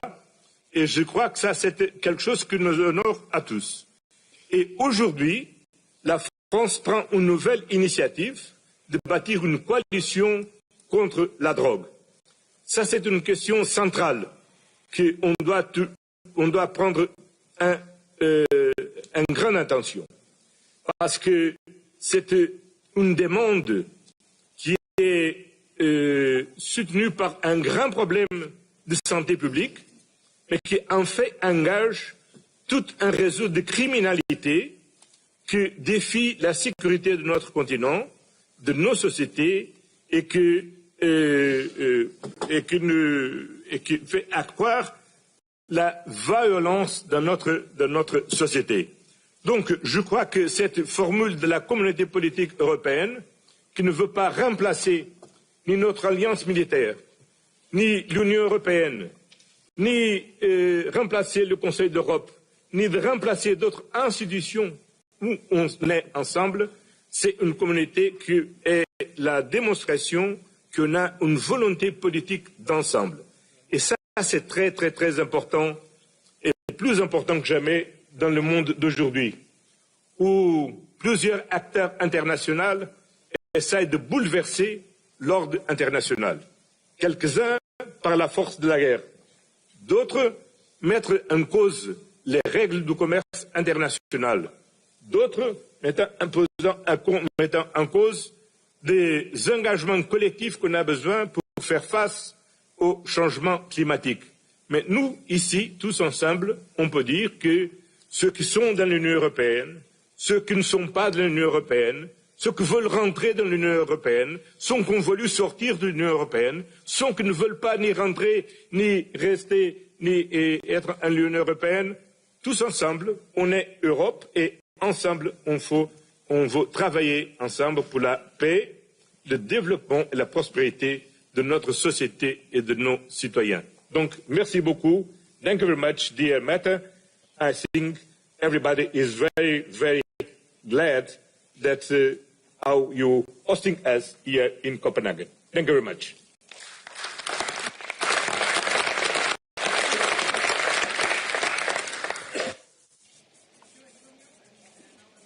The floor to you, Volodymyr. Thank you so much. Thank you so much, dear Matt. Dear friends, we are all now in a new reality, and everyone, I think, understands this, even those who may not want to admit it yet. The recent drone incidents across Europe are a clear sign that Russia still feels bold enough to escalate this war. And it was never just about Ukraine. Russia has always aimed to break the West and Europe in particular. Today, their strategy is simple: to divide Europe, to ignite arguments, to prevent us from finding common ground. And I believe we must do the exact opposite of what Russia expects. We must act together, and we must act with strength. First, our guys are already here in Denmark, and there are experienced Ukrainians who know how to detect and shoot down attack drones, and they have already begun deploying their mission, and we are ready to share this experience with you, partners, and this is just the beginning, the first step on the path toward an effective drone wall to protect all of Europe. Please, let's work together on coordinated solutions that will make this happen. Second, when we talk about the drone wall, we are talking about all of Europe, not just on one country. If the Russians dare to launch drones against Poland or violate the airspace of northern European countries, it means this can happen anywhere. In Western Europe, in the South, we need fast and effective response and defense forces that know how to deal with drones. And please keep joining the Pearl program. It really helps our defense. Some countries are already part of it, thank you, and it's very important that others join too. This program supports not only us, but also strengthens ties between Europe and the United States of America. Third, we must remember that the root of all these problems is Russia's war. Russia still has the resources to keep fighting, and that's not right. But we know the right steps. A 19th package of sanctions against Russia for the war is urgently needed. We also need to seriously think how to truly down Russia's entire oil trade infrastructure, because that's what fuels their war machine. Right now, we are seeing that even tankers already under sanctions are still being used by Russia. That has to stop. And let's also place more sanctions against captains and crews of shadow fleet vessels, as well as against the owners of the relevant companies. And we need to think about placing sanctions on Russian oil terminals and the rest of their mainland infrastructure. We should also support President Trump's call to stop buying Russian oil here in Europe. It's short-sighted to go against the USA. And the guys from Hungary need to hear this clearly. Energy from the US and other partners can fill the gap on the European market. Next, we need to finally complete 100% the work on security guarantees. We have already done a lot, and I'm grateful for that. Thanks to you, dear leaders. And now we need to put everything on paper and fully prepare every detail. Security guarantees for Ukraine can already work now. They directly support our army. But overall, every nation in Europe deserves real security guarantees. The model of the security guarantees that works for us will work for you too. And we propose to eventually expand all effective models to others.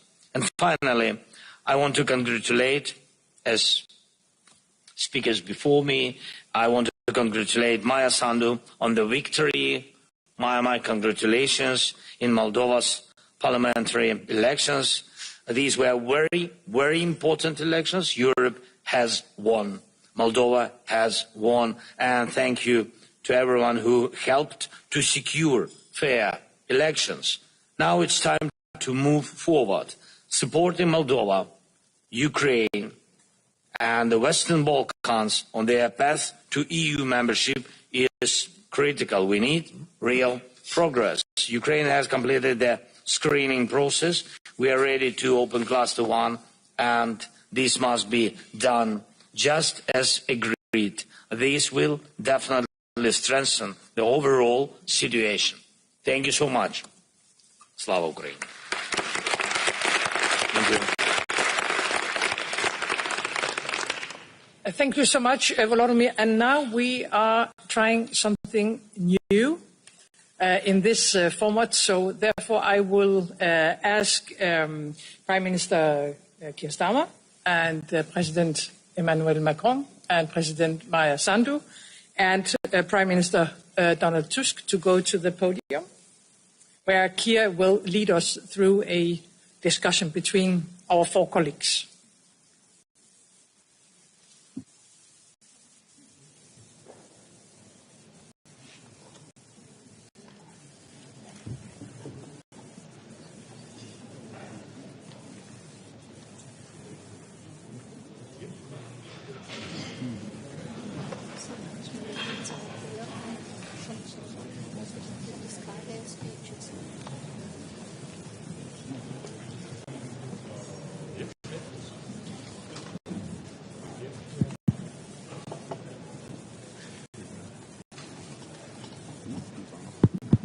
Yes, I think, is this on?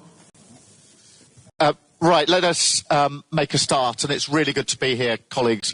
Volodymyr, it's fantastic that you are here, and as Meta said, this has been nearly 4 long years for brave Ukrainians fighting, and I, for one, have been particularly struck with the severity of the attacks on civilians, particularly in recent weeks and months, on a daily basis. So it's very good you're here.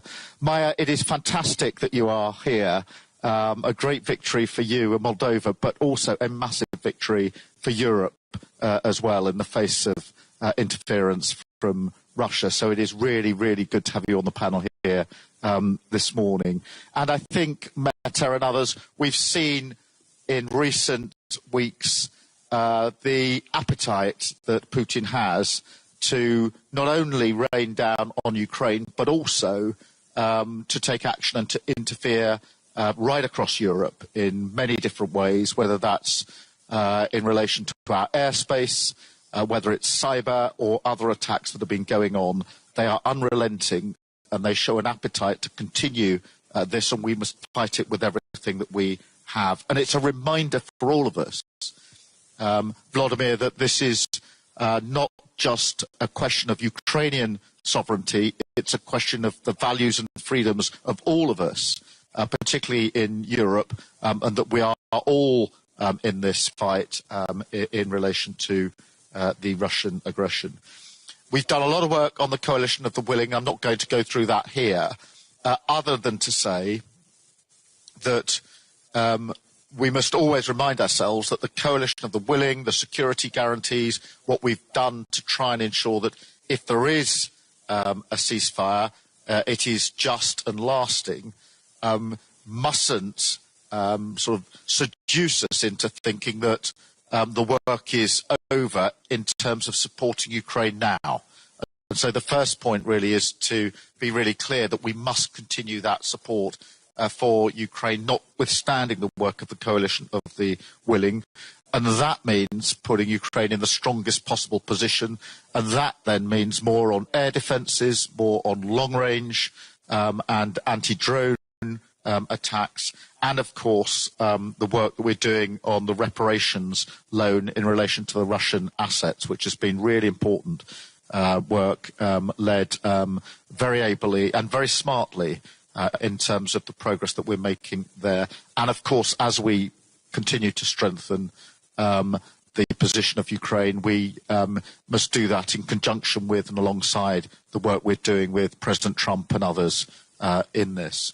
The second thing is that we must always look to strengthen NATO. We had an excellent summit earlier this year, Mark, very, very successful, where I think NATO emerged at the end of that summit stronger than we went in, more united, with real resolve and focus. And we need to keep that because, you know, whether it's air defences in Poland, where we, the UK, sent planes across, whether it's the work that we've had to do in the last week or so here with NATO allies working with you to counter the drones. That means that we're here on a beautiful day having our meeting, which wasn't necessarily guaranteed this time last week. I think that shows that we have to make sure that through the framework of NATO we support each other against this aggression and interference.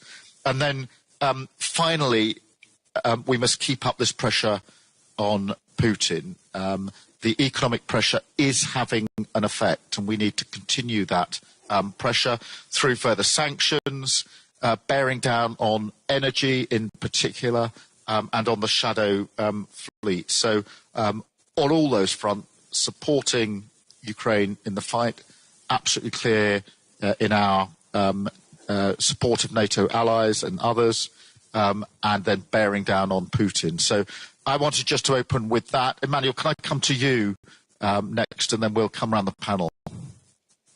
Thank you, Keir. Thank you very much, Mette, for once again organizing this summit. And let me just tell you, before we jump to the situation in Ukraine, as you mentioned and framed it, Keir, that it's clear that this format as well is the right place to deal with so many conflicts or hard situations, and we are focused on the Ukrainian situation, given the aggression war launched by Russia. But Antonio was right as well to highlight the peace treaty signed between Armenia and Azerbaijan. I think this is a great achievement, and I want to congratulate the two leaders. And we are very as well focused on what's happening in Caucasus and Western Balkans. And this is the solidarity of this continent. And once again, given this, I would say, holistic approach we have to do for this common place we have, Europe, the elections in Moldova were a great achievement. And Maya, once again, congratulations, because this is a test case for our resilience. We will revert on these topics later today. But the capacity to resist to the interferences and the misinformation coming from Russia was clearly at the core of your campaign. and you resisted, and I think it's very interesting for all of us as well to have your clear feedback and the lessons learned from this victory, because this is something which is useful to be implemented by the rest of the club, because now we have interferences in all elections. And I can tell you, because I had interferences in my 2 elections, 2017 and 2022, and quite efficient, I have to say, but not successful, but less aggressive than the one in Moldova. As for Ukraine, Volodymyr made it very clear in his statement, and I think the conclusion of your initial speech, Mete, was very important. We are at a moment where Russia is not clearly getting its main objectives. It's not the 3-week special operations. They didn't get Kiev. They didn't change the regime. I would add to that, 2 great friends joined NATO, which is a big strategic defeat for Russia on top of it. Now the question is how, not just to sustain the war efforts, but clearly change the dynamic and help Ukraine in this context. I have to say, altogether, we worked very hard during the past few months, and I think the situation is much better today than it was at the beginning of the year. At the beginning of the year, our fear was to have a sort of very rapid peace, and we had some doubts about the level of support of the United States. Now, first we built the coalition of the willings. A large part of you are member of it, and I think this is a great achievement of the past few months, and you mentioned it here.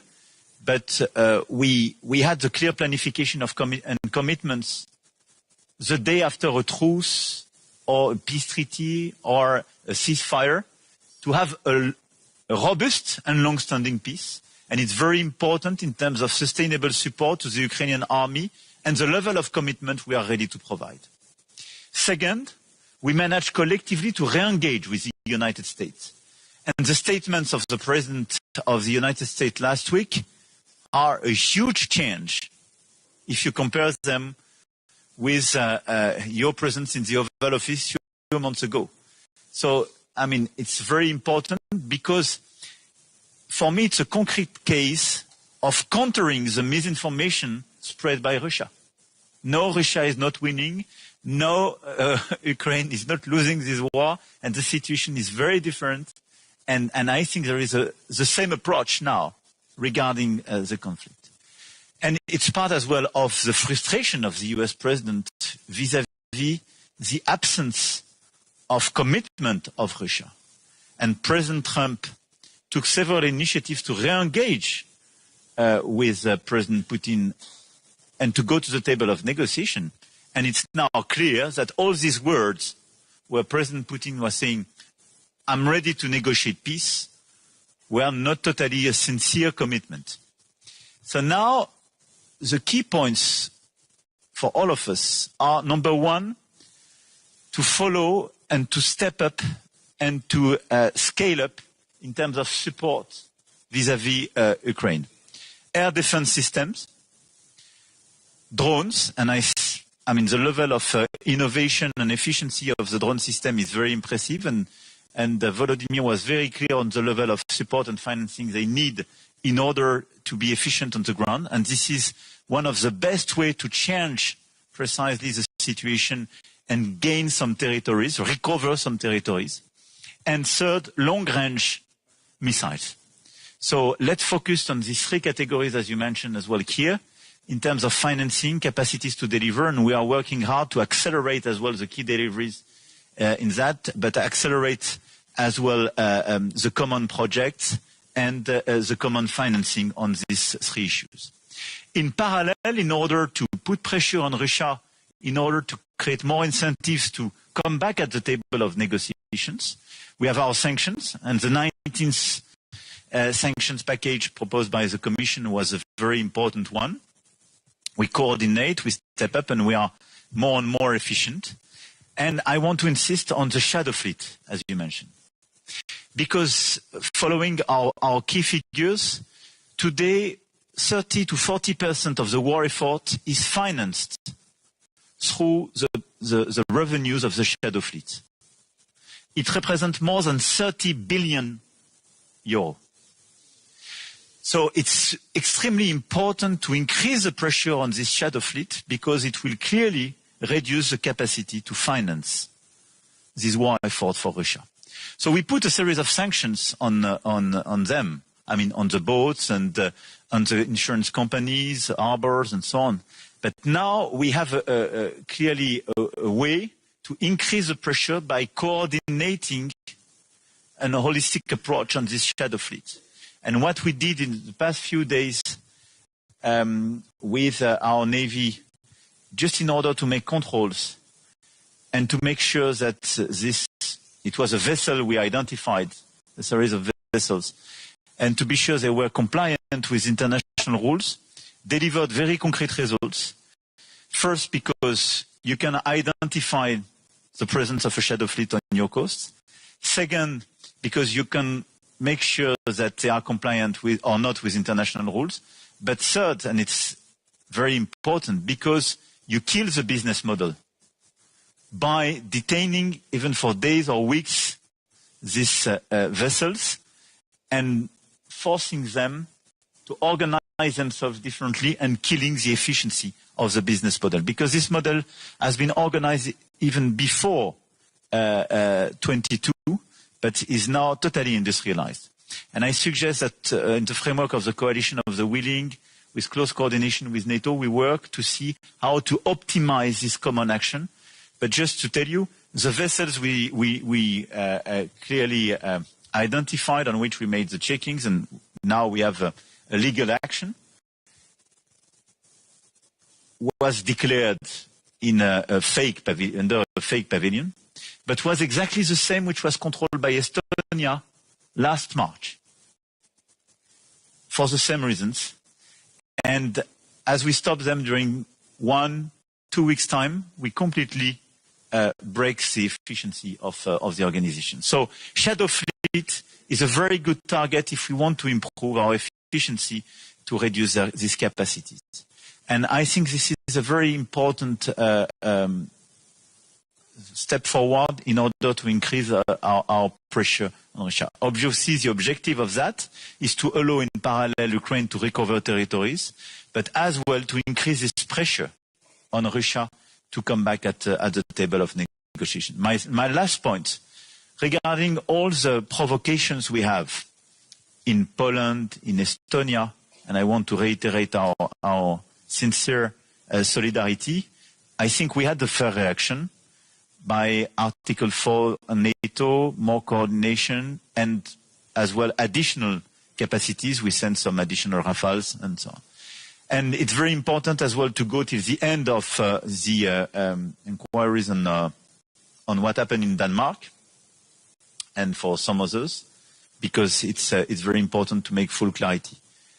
I think the main answer should be more unpredictability and more strategic ambiguity. And I think it's very important to have a clear message. Drones which would violate our territories are just taking a big risk. They can be destroyed, full stop. And we are not here to provide the full notice. We will do what we have to do to preserve our air integrity and our territorial integrity. And for the aircraft, we have a process under the coordination of NATO. And I think this process will create as well more unpredictability. Deterrence should be key to preserve our consistency. But the message which is very important to convey from this meeting is that we are ready and we are in the position to preserve our air and our territorial integrity. We are ready on the eastern flank of NATO, and we are ready at the same time and on top of that, and without reducing this commitment, to provide security guarantees for Ukraine. This is the same approach, and all these approaches are clearly compliant, and it was fairly assessed by the Secretary General of NATO. Thank you, Keir. Thank you, Emmanuel. And I think this focus on the shadow fleet is so important. We need to intensify that. particularly in light of what's happened in the last few days. So really important. Donald, can I come to you? Because obviously we saw the incursion of drones and the reaction to that. So over to you, really, because we cannot ignore the fact that over recent weeks and months, there has been, at the very least, an increased appetite for recklessness on behalf of Putin. So, Donald. Thank you. I will be very brief because I think from my point of view everything is more or less clear when it comes to the whole war context. First of all, again, congratulations. We were very happy together with Manuel and Friedrich to be there just before your election, and we felt how difficult the situation was and still is, of course. But your example, this is a good lesson for all of us, because it means that if you are determined enough, if you are courageous enough, you can win. Also, if you are, small Moldova, you can win against Russia, because it was in fact, the elections in Moldova, not only in Moldova, as you said, but in Moldova it was a very spectacular example. The elections, it is also a part of a very untypical war we live in fact. 2 years ago or 3 years ago, I said that the post-war epoch had ended and that we entered the pre-war epoch. Unfortunately, it is no longer the case, because in fact we are in time of war today. And for me, your lesson, but also what we experience in Poland with all these provocations from the Russians and Belarusians. For me, it means that today it's absolutely obvious that we have to stop all this kind of illusions. The first illusion was and is that there's no war. It's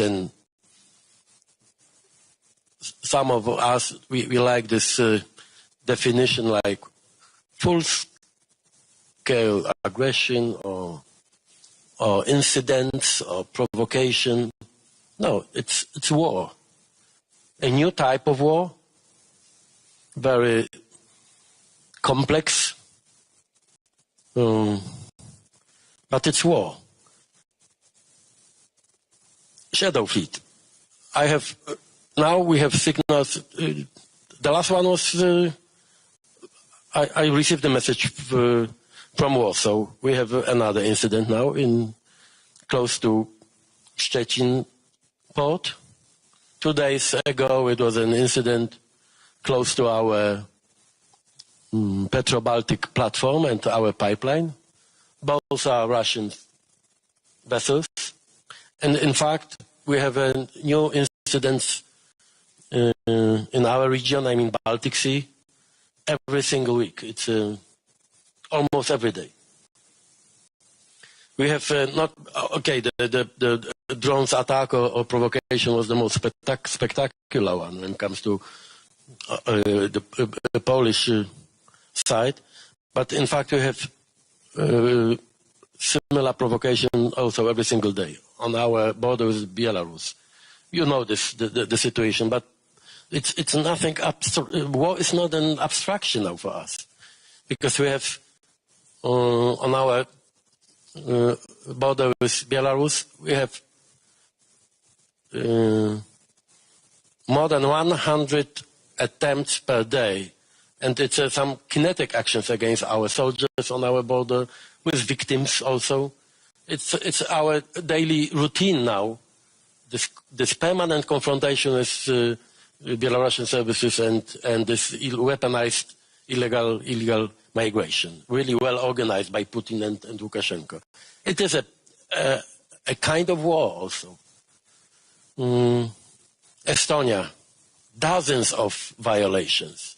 This was not the first attempt, I mean, the violations of the external airspace.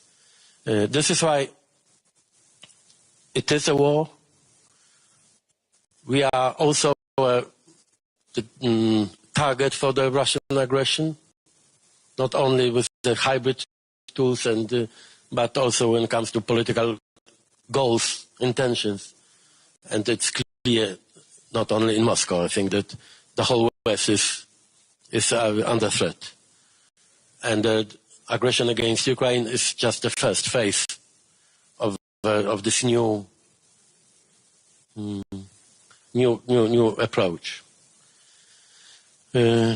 Second, we can hear in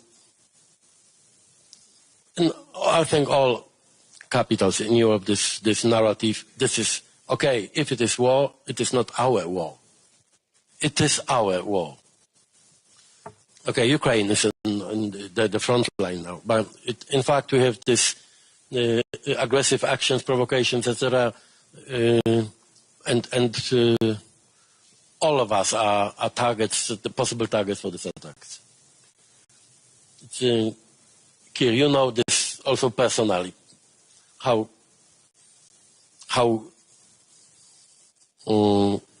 strange and how dangerous they can be, also physically, kinetically against us. It is our war, and if Ukraine loses, it means our failure. I have no doubts in a mid-term or long-term perspective. And the third illusion is also very well prepared by Putin's propaganda, is that we are not able to win this war. That it is impossible for Ukraine and for all of us to win this war. It's an absurd. The only advantage, the Russian advantage, the only one, is mentality. We are much bigger than them. You know, the GDP of Poland will be comparable to the Russian one of Poland in 2 years. Economically, they have no chance against us. Our population is almost 500 million. Together with UK have 500 million against 150. We are much richer, technologically, much better prepared. The only Russian advantage is here and here. I mean, they are ready to fight. They are ready to sacrifice something. They are ready to suffer. And the psychological advantage, this is why we are so, sometimes we are so, you know, okay, not decisive enough and not determined enough. And this is why the Moldovan example is so important. It's not only a symbolic one, but also something very practical. If you are determined enough, you can win. And our yesterday discussion about drone wall, about our reactions, should we destroy the Russian objects over Ukraine or in our airspace? I think it's absolutely clear that the most important and the last step in our efforts how to help Ukraine to win this war is more determination. Money is not the problem. I mean, it's always the problem, but compared to, sorry, not the biggest. And this is my appeal. And as I said yesterday, I am not interested in escalation. I am the last one here who is interested in escalation, because we will be the first victim of the war. And for Poland, peace and ceasefire, this is something absolutely the highest priority for us. But we know, not only because of our history, because of geography, but also we know something about the Russian intentions and plans. We know that that if they win against Ukraine, it is also in the future the end of my country and of Europe. I have no doubt. And this is why we have to be as determined as Volodymyr and his people and as Maya and her nation. Thank you. Maya, over to you. Thank you very much. Thank you for your support and for the kind words. The elections we had on September 28th were not simple elections. This was a test for a democracy under attack. Russia spent hundreds of millions of euros in these elections to illegally finance political parties. Well, they've been supporting some political parties for decades, but only in the last 2 years they've created at least 7 new political parties in Moldova. We have it's very easy, as it should be in Moldova, to create a political party. Of course, all these attempts to destabilize the country, all these attempts to hire people on the ground to produce this information in addition to what we have been receiving from Moscow.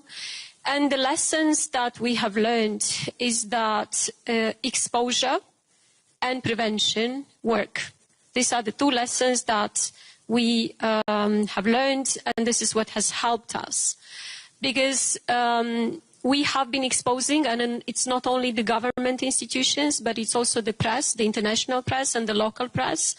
For a year, the press has infiltrated, and then later on showed how Russia has been hiring people in Moldova, paying them monthly salaries, teaching them how to create thousands or hundreds of accounts, and then sending them the information that they need to post.